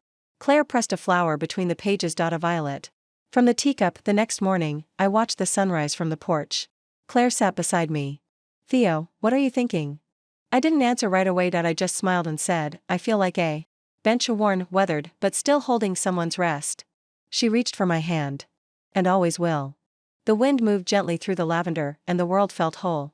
The winter after Boston came quiet and slow. There was no dramatic snowfall, no sharp turning of seasons. Just a gentle dimming, like the house itself had started to exhale alongside me. The wind whispered through the shutters with more caution. Now. As if it knew there were fewer words left to stir. I spent more time in the sunroom, the blanket across my knees heavier than before. Claire still arrived early each morning. She would open the curtains, start the kettle, and say, let's begin with the light. And we did. Lisa now worked from my kitchen most days. Her laptop lived on the same table where Walter and I used to play cards, where Matthew once spilled juice across my favorite newspaper, where Ella now doodled galaxies in purple marker. The house was not a relic. It was alive, even if I was slowly, gently fading. One morning, I couldn't find my words, not just names, but thoughts. I knew there was something I wanted to say, but the words hung like fog over a distant lake. Claire waited. She never filled silence with noise. Only space. Eventually, I placed my hand over hers and whispered, "Can you speak for me today?" She nodded, and we sat there, the teacups cooling between us. Later that afternoon, I was stronger. I recited a line from a poem I'd once taught at the community college. "Do not go gentle into that good night." Claire looked at me. "Rage, rage against the dying of the light," she said, finishing it. "Maybe," I replied. "But sometimes gentleness isn't surrender. Sometimes it's grace." That night, I dreamt of Heathrow, not the cold bench. Not the ache in my chest. I dreamt of walking through the terminal and seeing everyone I'd ever loved waiting at the gate. No signs. No balloons. Just open arms. I woke smiling. Claire saw. Dream. Yes. Arrival. She placed her notebook down. What did it feel like? Like I was finally on time. Ella started reading to me at night. Books I'd read to Lisa, to Matthew. And new ones, too. Her favorites were always about trees, or stars, or brave little girls who didn't shout, but still changed the world. "This one's you," she said, holding up a picture book with a grandmother owl who helped everyone remember their dreams. She pressed her head to my shoulder. "You're my dream keeper." I kissed her hair. Sometimes, the world makes a new language. Just for love. One afternoon, Matthew set up a video in the garden. The wind was soft. The light perfect. He asked me one final question. "If you had one sentence to leave behind, just one, what would it be?" I closed my eyes and said, "I waited to be found, but what saved me was finding myself." He nodded. "That's the one." He later engraved it on a bench they installed in the garden. Beneath the oak tree Walter planted. Next to the lavender, the plaque. "Read, I waited to be found, but what saved me was finding myself." Theodora Alcott. Claire wheeled me out to it each morning. Some days, I sat and said nothing. Others, I'd hum. Or let Ella braid violets into my hair. We planted wildflowers around the bench. Lisa said they would take root in every season. Just like my words, visitors came more often now, people I didn't know. But who knew me? A young man from Ohio who had read one of my essays aloud at his mother's funeral. A woman from Senegal who translated The Tree That Remembered the Wind into 3 dialects. A librarian from Montana who set her entire book club. Now called each other by tree names. Because of my story, they sat on the bench. Read aloud. Left letters. Claire started a small mailbox beside it. A wooden one, hand-painted by Ella. Every few days, she'd bring in a new bundle of notes. I didn't always read them. Sometimes just holding them was enough. One letter was short. "You made me call my grandmother. We laughed about burnt toast. And cried about nothing. She died 3 weeks later. But I remember her laugh now. Thank you." I placed that one in my lap. "That's the echo, Claire. That's it." She nodded, eyes damp. "That's you." Lisa started filming a documentary. Not a grand one. Just soft moments. My hands folding letters. Ella reading. Claire brushing my hair. "The Garden Blooming," she titled it, "The Quiet That Stays." Because that's what you are, Mum. You stayed. Even when you forgot, you stayed. And I did. The forgetting was gentle now. Like a tide. I knew it would take more and more, but love had left instructions. The legacy box was full. So Lisa brought me another. Smaller. Labeled, "For later." Inside, she placed one item each day. A note. A photo. A pressed flower. A voice memo. A story Ella told. So that when I was quieter still, my story would whisper back. One evening, I turned to Claire and asked, "What happens when even the echoes stop?" She looked me in the eye. "Then we become the wind that carries them." And I believed her. That night, I wrote what I thought would be my final entry. I was once forgotten at an airport. Now, the world waits beside me, not to speak, but to remember. Ella tucked the page into the "For Later" box, then sat beside me, tiny hand wrapped around mine. "Gran, if you forget everything, even me, will you still be okay?" I didn't answer right away. I looked at her and said, "I won't forget the feeling. And that's more than enough." She hugged me tight, and in the hush that followed, I realized something. I had become what I feared I never would, a place someone came home to, and there, under the bloom of memory and forgetting, I rested. The year waned gently, like a candle nearing its wick, and I, too, found myself growing dim, not extinguished, just softer. The house carried me more than I moved through it now. The walls knew my rhythm. The floorboards creaked in familiar ways. Never loud, only acknowledging me as I passed. Claire often said the house had learned how to care for me. I believed her. Ella made it her mission to teach me a new thing each day. One morning, she brought a tiny bell. "When you feel like saying something but forget how," she said, "just ring this. I'll come." I placed it on my tray table. A porcelain piece with blue violets hand-painted across the curve. It made a sound like distant stars winking. She called it the thought bell. I rang it that afternoon. She appeared in seconds. "Yes, Gran?" I wanted to say, I like your braids today. She beamed. Thank you. I did them myself. Then she sat with me and told me about a book where time lived in a jar. She said if you opened the jar too fast, the days would fly out and never come back. So you had to let them out slowly. Kindly.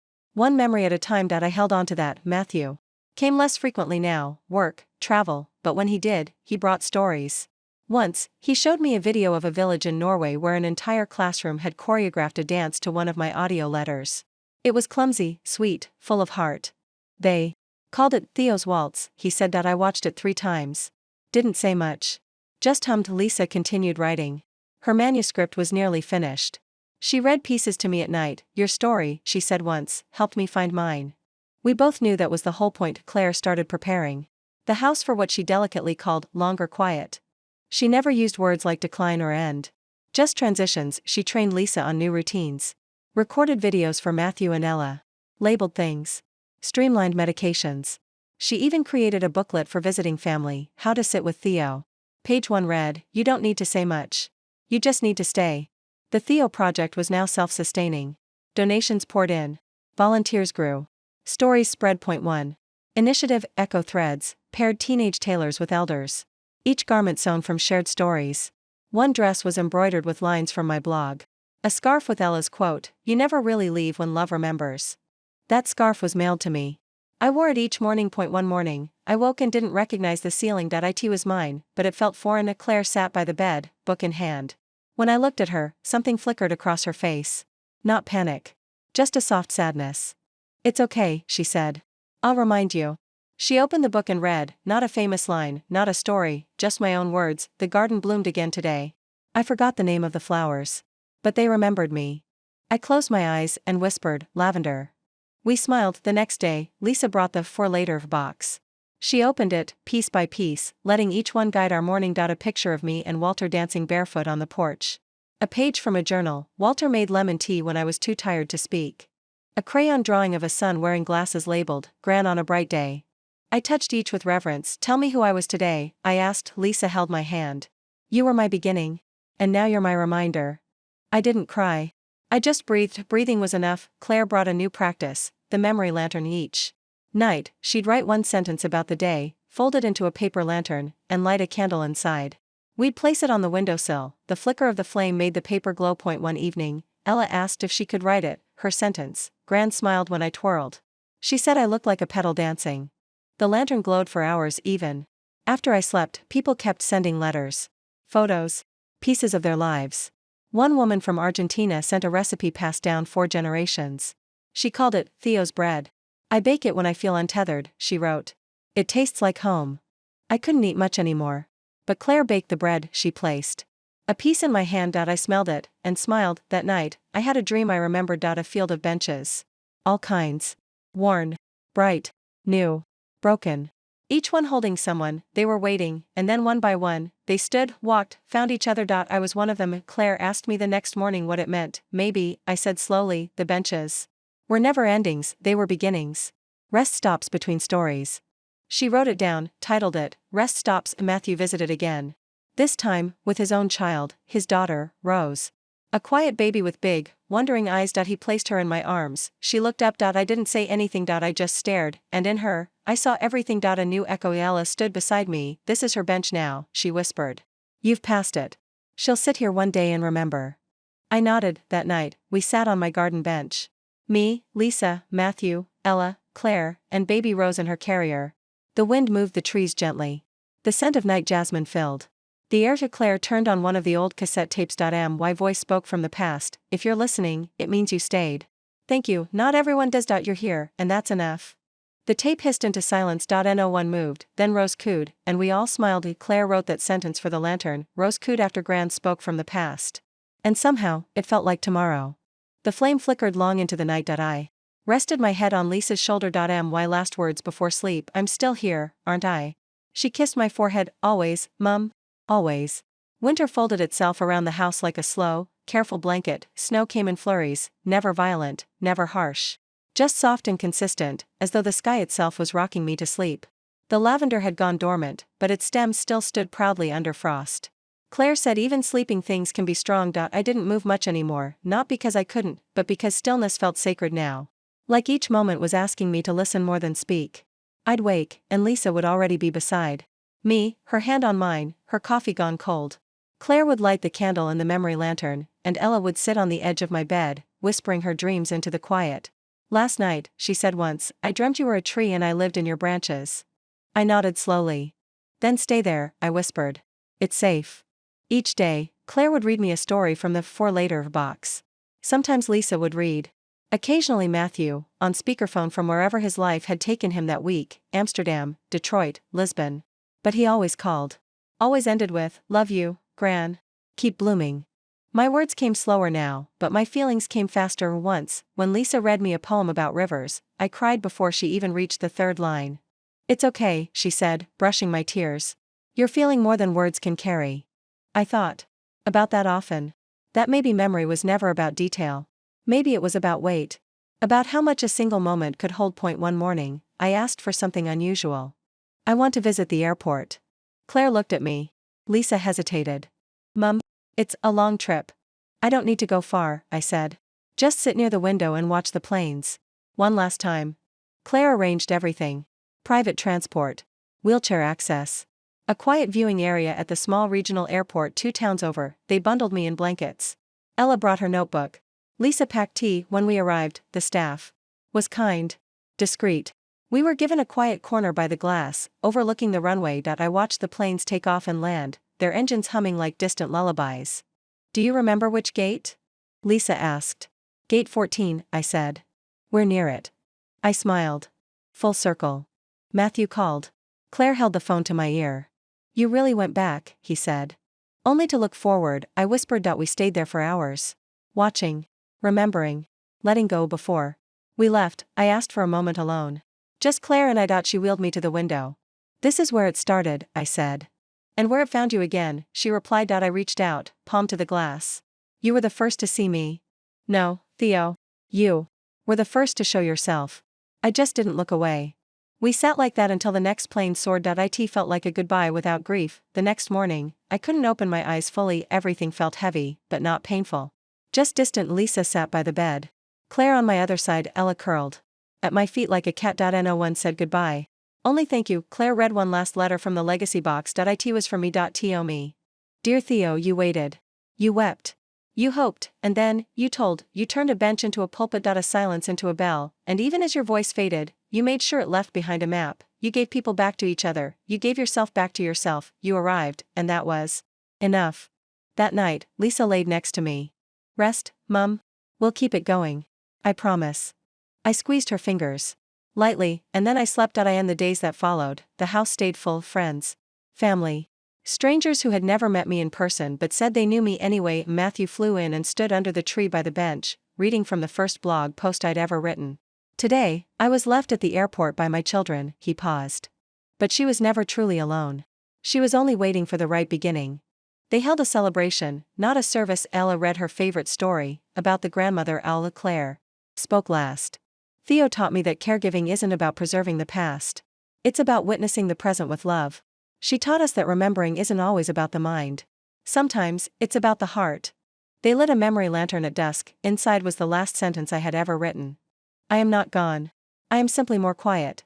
The flame burned slow and bright, and in that silence, I stayed. The first spring without her began in hushes. It wasn't that the world had stopped. Birds still returned. Flowers still bloomed.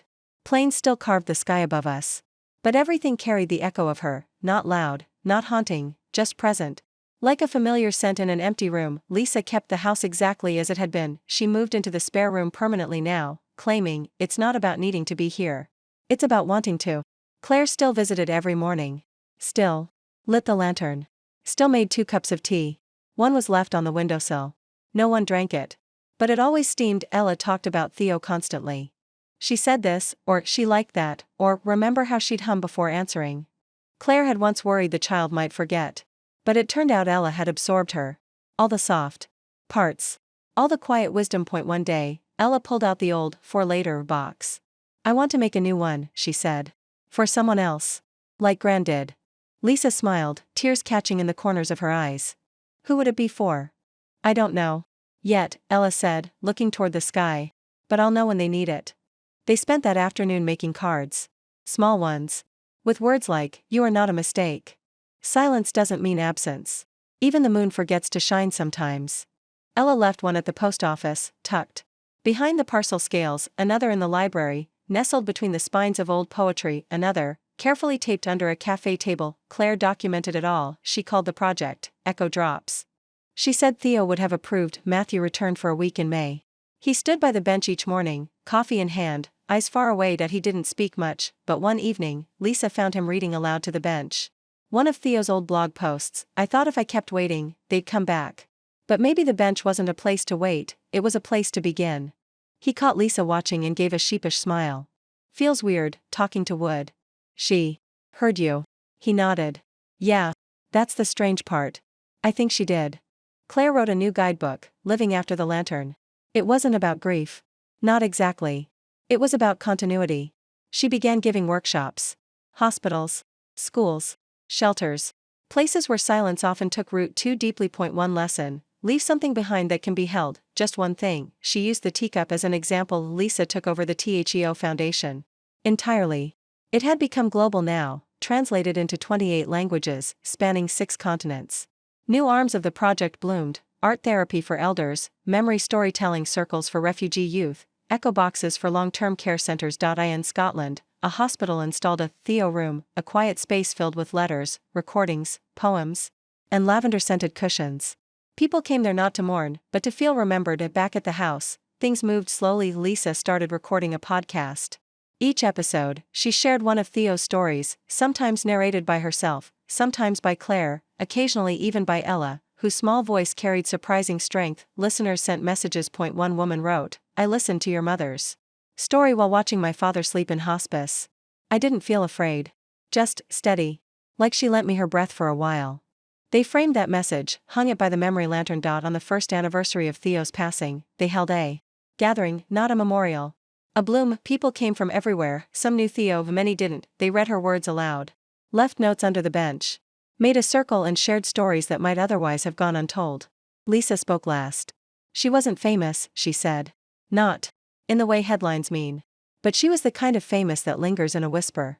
The kind you feel in your bones when you need comfort, and suddenly remember a line you didn't know you'd memorized. Claire lit a special lantern that night. It held one sentence, she didn't leave us. She became a language we now speak. It burned for hours. Later that year, Ella wrote a children's book. Grand's Window. It told the story of a girl who could see echoes. Who found messages in shadows, laughter in tea leaves, and comfort in silence. The girl taught her town how to listen. And when she grew old, she left a bench under a tree and whispered, now you know how to find each other. It was dedicated to the Queen of Stories. They planted a new tree beside the bench. A cherry blossom. Lisa said Theo would have loved that. Delicate but defiant. Blooming fully, even if only for a short while. Point 1 day, Ella asked to stay overnight in Theo's old room. Lisa hesitated. Are you sure? Ella nodded. She brought the scarf with the embroidery, the crayon sun, and her own copy of Grand's Window. That night, she curled into the bed, fingers tucked under her cheek. She whispered, I miss you, Gran. No reply came. But the curtain lifted slightly. The air shifted just so, and Ella smiled, because some echoes don't need sound, only presence. The next morning, Claire found a new card taped to the bedside lamp, written in Ella's hand, you taught me how to stay. So now I'll teach others how to carry.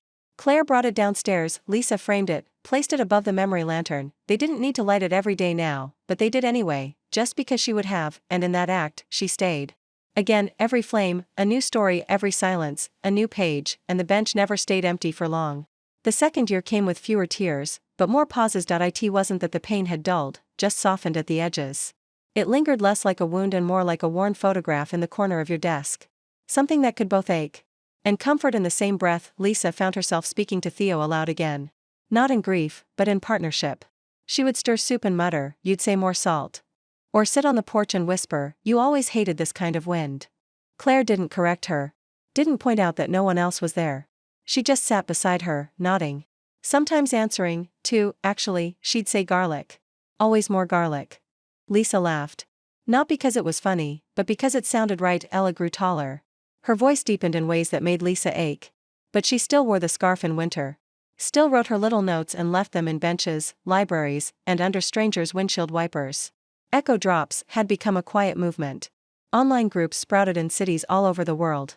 People writing anonymous words of love, encouragement, or hope, and leaving them behind for someone to find. One woman in Berlin credited it with saving her life. "Your daughter's project reminded me I mattered," she wrote. "My name didn't need to be known. My heart did." Lisa printed that letter and tucked it into the kitchen corkboard. A new tradition: if someone found hope because of Theo, they got a space on the board. It was full within months. Matthew came back more frequently. Now, he brought Rose with him each time. A toddler now, full of curiosity and mischief. She never met Theo, but somehow carried pieces of her.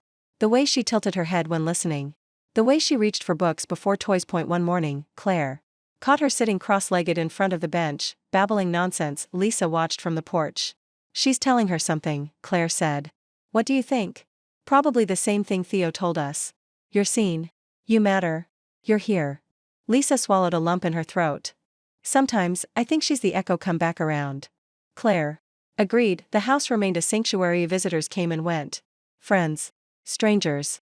People carrying Theo's book in their bags like talismans. Some left stories. Others, questions. Once, a man from Texas stood at the bench for an hour, said nothing, then quietly took off his wedding ring and placed it under the tree. He left without a word. Claire found a note tucked beneath the ring. "She told me it was okay to begin again." They buried the ring beneath the roots, let it become part of something that would bloom again. Lisa began writing again, not about Theo directly, but about lives she touched. The ones who found her at their own gates. Who turned loss into legacy. She titled the new collection, "The Gatekeepers." Each story began with a bench. Claire said it was Theo's way of sneaking back in, not as the main character, just as the invitation. Ella's book, Grand's Window, was picked up by a major publisher. She started doing school visits, readings, interviews, always ending with the same phrase, "We all have a Theo. Sometimes, we just haven't met her yet." One afternoon, she stood in front of a gymnasium full of middle schoolers and said, "My grand taught me that you don't need to be loud to be heard. You just need to stay long enough for someone to feel you." Back home, Lisa wept. Claire handed her a tissue without comment. They began planning something bigger. A center. Not just a home, but a place people could come to heal through storytelling, memory, and presence. They called it the Theo Center for Echoed Living. It opened in the third year. The ribbon was cut with Ella holding the scissors. The first exhibit? Theo's room, reconstructed exactly as it had been, scarf, bell, lamp, and all. Her voice played through soft speakers. "If you're reading this, then you're ready to carry it. Not the weight. The wonder." Children walked through, touching the spines of her books, whispering to the pillow. One boy left a note, "I never met my grandma. But I think she's in here somewhere." Claire began teaching classes. How to listen. How to stay. How to remember. Without clinging, she called it, "The Grace of the Quiet." Lisa gave the keynote talk at the opening. She stood on the stage, arms steady, heart full. "My mother was left at an airport. That's how many remember the beginning. But really, she was waiting for her next story. And when it came, she didn't just live it, she turned it into a doorway for all of us." She paused. "So many people ask what happens after someone dies. Here's what I've learned: they become the way we live." The room stayed quiet for a long time after. That evening, Claire lit a memory lantern on the roof of the center. It carried one line, "Echoes don't fade. They form bridges." The flame glowed into the dusk, where a group of strangers held hands and watched it flicker. Downstairs, Ella was reading to Rose, and when she reached the gate, she wasn't afraid, because she'd built it herself, one story at a time. The candle burned down, but the light lingered, because in every bench, every whispered story, every silence held with love, Theo stayed, and now, they all carried her forward, every single one. Spring returned for the third time since she'd gone, and the cherry tree beside the bench burst into bloom as if Theo herself had whispered it awake. The blossoms arrived early that year, fragile, defiant, radiant. Claire said they weren't early at all. Just exactly when we needed them. The Theo Center thrived. Its hallways buzzed with quiet joy, not volume. People lingered, not rushed. The world outside still moved at its usual breakneck speed, but within those walls, time slowed, not paused, just softened. The kind of slowness that let breath come deeper. Lisa began leading legacy dialogues, inviting people to speak to those they'd lost, out loud, in the company of others. A room full of people saying the names of the dead. Not to mourn, but to remember in full voice. Today, I speak to Anna, who taught me how to boil water with love. I speak to Jordan, who believed laughter was a sacred act. Claire, in her soft shawls and tender authority, ended each session the same way: let what we carry be lighter because we carried it together. Children visited the Theo room on school trips. They drew benches. Some tall, some crooked. One was drawn floating through space. When asked why, the girl shrugged and said, because stories don't need ground. They just need hearts. Ella's second book was released. Echoes with Shoes On. It was less about Theo directly, more about the invisible threads people pass between each other. It climbed bestseller lists quietly, steadily. Just like her gran would have, Matthew accepted an honorary award for the global impact of the Theo project. He wore a small silver pin, a bench silhouette, on his lapel. At the ceremony, instead of a speech, he read one of Theo's old letters. Sometimes, the only reason we meet someone is to give them the sentence they didn't know they needed. He closed the folder. She gave the world paragraphs. Back home, Lisa kept her mother's teacup in a locked display at the center, but she had a replica made. She used it every morning, even when she was in a hurry. Especially then. One day, she found Rose sitting on the porch, turning the empty replica cup in her hands. What are you doing, honey? I'm pretending to drink with Gran. Lisa didn't correct her. She sat down, lifted her own cup, and said, then let's sip slowly. She always did. They sipped invisible tea and smiled into the quiet. Claire, now semi-retired, created a traveling exhibit, The Story Never Ends. It featured benches from around the world, each one tied to a real-life story inspired by Theo. Some were literal replicas, others metaphorical. A bench made of old violin pieces in Vienna. One shaped like an open hand in Nairobi. Another sculpted from glass in Tokyo. Each carried a plaque. Each plaque carried a sentence, some from Theo, some from those she touched. She taught me that benches aren't for waiting. They're for becoming. When I sat, I finally stood up to my past. Her silence made room for my voice. Ella began mentoring teenagers who'd lost their grandparents. They met in a circle once a week and shared memory prompts. Describe their laugh. The color they made you feel. Where they'd sit if they were here right now. At the end of every session, they wrote postcards to their grandparents, ones they'd never send, but always carried home. Lisa began writing her memoir. The Gate Beyond the Gate. It wasn't just about her mother. It was about carrying grace through broken places. About how you can leave someone behind and still walk beside them. About the complicated kindness of choosing to love someone longer than they lived. She wrote in the evenings, beside the bench, under the cherry blossoms. One night, Claire joined her. You look like her, she said quietly. Lisa looked up. I do. Not just in your face. In the way you're soft where it counts, and stubborn where it matters. In how you wait for people to finish their sentences. Even the ones they're afraid to start. Lisa smiled. That's the part one want to get right. You already have. That spring, they launched Theo Day, not a birthday, not an anniversary, just a chosen day to pause. To listen. To leave a note somewhere for someone who might need it. To sit on a bench. To remember without reaching. To hold without grasping. All over the world, people participated. Photos flooded the Theo project page. A single mom in Ohio left a note in a diaper changing station. You are not invisible. A barista in Madrid scribbled onto a cup, they loved you. That was real. A soldier in Lebanon carved a message into a wooden seat at an outpost. Someone is waiting for you back home. Stay alive. In Theo's hometown, Lisa led a walk from the center to gate 14 of the airport. Dozens followed. They sat near the window where Theo once looked out and whispered, this isn't an ending. It's an arrival. Ella spoke to the crowd. My gran was left behind once. But she turned that into a path. Every step we take today is on that path. You're not just walking with me. You're walking with her. They released paper lanterns into the sky that night. Each had a sentence written in invisible ink, visible only by the heat of the flame. Claire whispered as she lit hers, we didn't lose you. We learned you. And for a moment, the night shimmered, not from stars, but from the weightless grace of remembrance. Inside the center, a new visitor sat alone in the Theo room. A young woman. She had her palm pressed to the teacup display, her eyes closed. When Lisa passed, she opened them and said, I don't know why, but I feel like she forgives me. Lisa smiled. She didn't need a reason to offer grace. Just someone willing to receive it. The woman exhaled, as if she hadn't for a long time, and in that breath, Theo remained, not as an echo, not even as a legacy, but as a thread in every voice that paused long enough to hold another. They were all her story now, and they were still writing it.